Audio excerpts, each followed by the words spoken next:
Olá, gente boa, meus santos e minhas santas.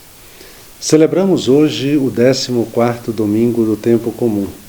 Poderíamos dar como título a absoluta necessidade da palavra de Deus. Ficar admirados com o que Jesus faz e diz é um bom começo. O começo pequeno, simples e pobre da vida pública de Jesus, porém pode ser o fim da fé de muita gente. A ideia de Deus grande, onipotente, onisciente, tudo isso cabe na nossa cabeça. Aceitar Deus do tamanho de Jesus, porém, se coloca como a nossa imaginação.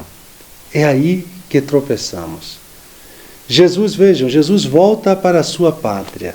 Sua pátria é Nazaré, o lugar para onde José, Maria e o menino se retiraram depois que voltaram do Egito. Por isso, às vezes é chamado de Nazareno, e se faz um jogo de palavras entre Nazareno e Nazareu. Houve um tempo em que nossa igreja era reconhecida como uma igreja profética, uma igreja portadora de vozes proféticas, como Dom Helder, Dom Aloísio Loscheider, Dom Luciano Mendes de Almeida, Dom Paulo Evaristo Arnes, entre outros. Essa igreja profética parece ter dado lugar hoje a uma igreja um tanto tímida e insegura diante da realidade sociopolítico, econômica, religiosa em que vivemos.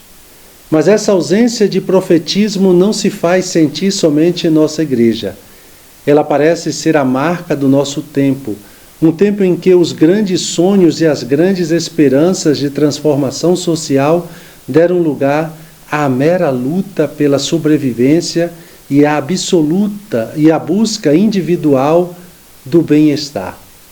Seja como for, os textos bíblicos da liturgia de hoje nos falam da importância do profeta na igreja e na sociedade. O profeta é uma pessoa suscitada por Deus, uma pessoa impulsionada pelo Espírito Santo a se colocar no meio de uma situação de apatia, de dor e de ausência de esperança para começar a despertar a consciência adormecida de um povo que se acostumou a viver sem desejo de mudança e sem perspectiva de futuro. Filho do homem, eu te envio aos israelitas, nação de rebeldes, que se afastaram de mim. A estes filhos de cabeça dura e coração de pedra vou te enviar. Quer te escutem, quer não, ficarão sabendo que houve entre eles um profeta. Nós lemos no livro de Ezequiel. Quando olhamos nossa vida a partir da vocação profética, nos damos conta de que o lugar em que nos encontramos não é acidental, mas providencial. Deus nos colocou ali para sermos uma presença profética, para reconduzir a Ele pessoas que se afastaram do bem, da verdade e da justiça. E assim como fez com Ezequiel, Deus quer que sejamos conscientes de que a nossa missão profética sempre será uma missão ingrata, marcada mais pela rejeição do que pela aceitação da nossa mensagem. No entanto, precisamos seguir firmes nessa missão, colaborando para manter viva em nós mesmos a palavra da profecia. Mas o que é a palavra da profecia? É uma palavra que, na maioria das vezes, nos coloca em crise, nos questiona, nos desinstala e nos provoca uma séria revisão de vida. Enquanto a maioria das pessoas procura por uma palavra que as mantenham ou as coloquem de volta na sua zona de conforto, a palavra profética visa nos tirar da zona de conforto e nos responsabilizar pela cura ou pela transformação que gostaríamos que acontecesse conosco. Quem sabe, de forma mágica, sem grandes sacrifícios da nossa parte. Enquanto muitas pessoas hoje abandonam a verdade e se rodeiam de falsos profetas que falam somente o que elas gostam de ouvir, a palavra profética nos coloca diante da verdade.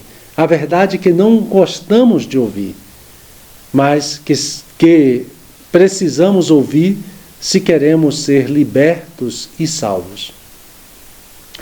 O Evangelho que acabamos de ouvir deixa claro que todos nós, de maneira consciente ou inconsciente, rejeitamos a palavra profética. Sem dúvida que a nossa primeira reação diante dela é a da admiração.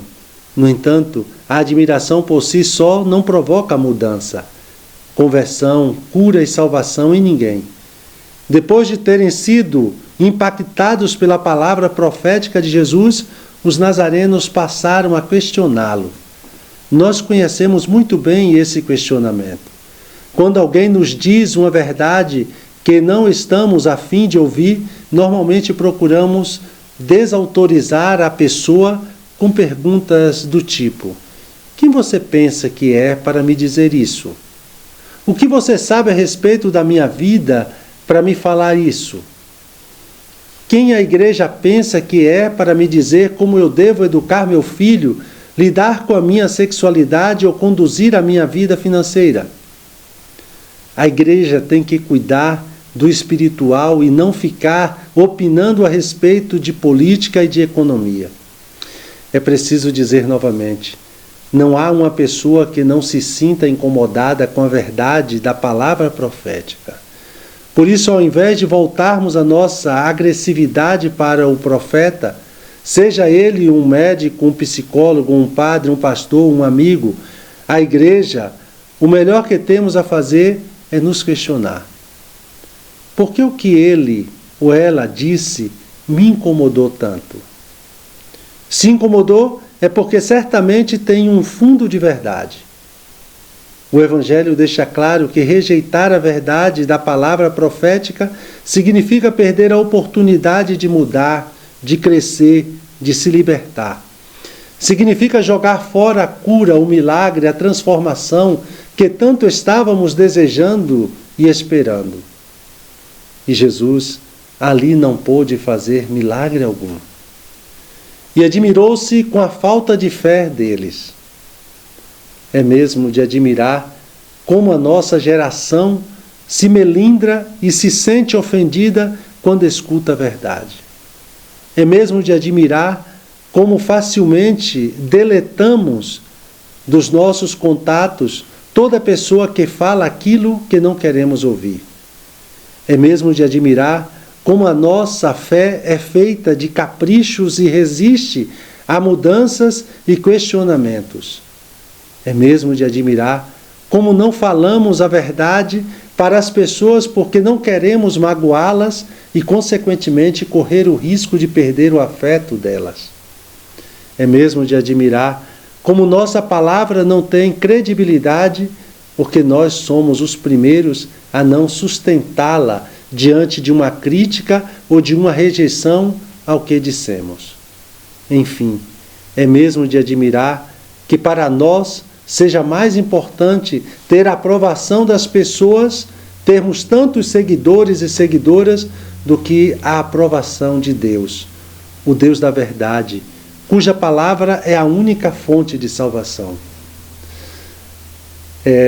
Gente boa, ao concluir essa reflexão, é importante nos dar conta de que todo verdadeiro profeta é uma pessoa visada pelo mal.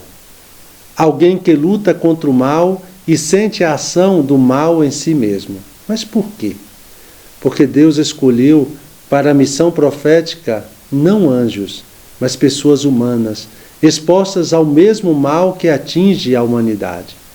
Como Paulo acabou de testemunhar, Deus escolheu revelar a sua força através da fraqueza do profeta.